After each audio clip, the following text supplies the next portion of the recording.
I am JP de Oliveros Devao, and I am the Wandering Clinician. I travel through stories, souls, and seasons, offering insight, compassion, and a healthy dose of wit along the way. Feel free to email me at jpdeoliverosdevao@gmail.com anytime.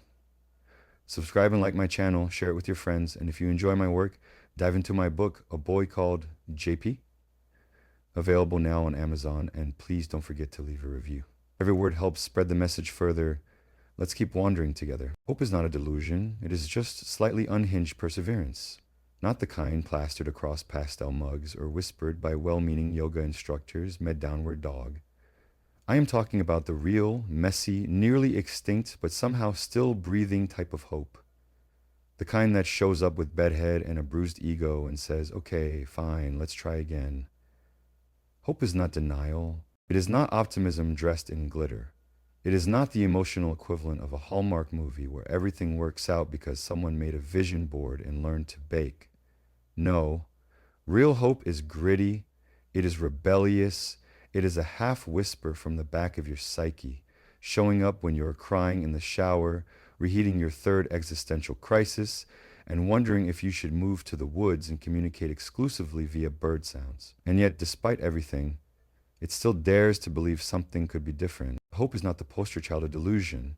It is the scrappy raccoon in your psyche, slightly unstable, often hungry, possibly covered in glitter, but very hard to kill. If you have ever been told, just stay positive, and found yourself resisting the urge to bite someone, you understand the problem.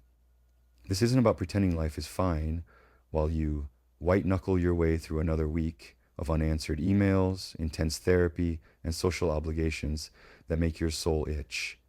This is about saying, I don't know how it gets better, but I'm not giving up just yet. Here's the thing about hope. It does not shout. It doesn't arrive with fireworks or theme music. It usually shows up quietly, somewhere between a microwave beep and your third cup of coffee. You might not even recognize it. It might feel like, maybe I'll try to sleep on time tonight. Or, what if I just send the email and see what happens? Or, okay, I'll try again, just once, just today. They're a fault. I'm not comfortable anymore. Sorry. The danger, of course, is that hope feels risky. Hope is vulnerability in a trench coat. If you hope, you will be disappointed, and if you get disappointed, the brain loves to interpret that as confirmation that you are cosmically cursed and should never try anything again. It is safer to say, I don't care. It is safer to expect nothing. No one can hurt you if you are already flat on the floor, right? Honestly, you still care, but you are just tired. And here is the radical reframe. Hope is not about pretending you are not exhausted. It is about believing the tired version of you still deserves joy. When I ask clients what hope sounds like for them, the responses are devastatingly human. It tells me maybe I'm not going to feel hurt forever. It whispers that maybe I will fall in love again someday. It reminds me I have survived worse. These are not the words of delusion. They are the words of people still willing to bet on themselves, even after heartbreak, failure, or 3 years of emotional fog. Hope is not a business plan. It will not file your taxes or fix your relationship. It will not manifest a 6-figure salary or a six-pack. But it will get you out of bed when everything feels impossible. It will keep your hand steady enough to text a friend. It will make you pack your lunch even though a part of you says, what's the point? Hope will nudge you toward possibility, even when you are knee-deep in despair and when you have lost it, because sometimes you will. Hope is not permanent. It goes out like a bad Wi-Fi signal. That does not mean you are damaged, but it signifies you are human. The key is not to mistake temporary hopelessness for a permanent truth. Hope has this incredibly annoying habit of returning. Sometimes quietly, sometimes in the form of a dog licking your hand, or a stranger holding the door. Sometimes it slips back in when you're humming and folding laundry and suddenly you realize you don't feel quite as heavy as you did last week. If you are feeling particularly hope-resistant right now, try this. Write a letter from your future self. Not a perfect, wildly successful, billion-dollar version of you. Just a future you who is still here. Still doing the dishes. Still occasionally laughing. what would they say to you right now? They might say, I know you're scared, but you kept going. That mattered.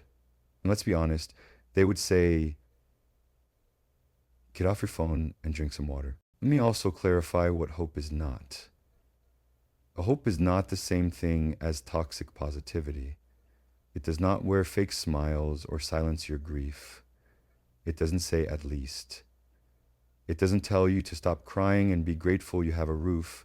Hope sits with you in the mess and says, yes, this is hard, and also, we're not done yet. If you want to grow hope, you have to feed it. And no, I don't mean with green juice and joining a cult, although knock yourself out if that's your thing. I mean by showing up to your life even when it feels dull, small, or lonely. Choose to connect with someone. Revisit a project. Start a playlist. Cry while you cook something nourishing.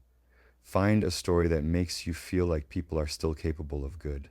Do not worry about being wildly inspired or radically transformed. Just water the damn plant. Hope isn't about certainty, it's about permission.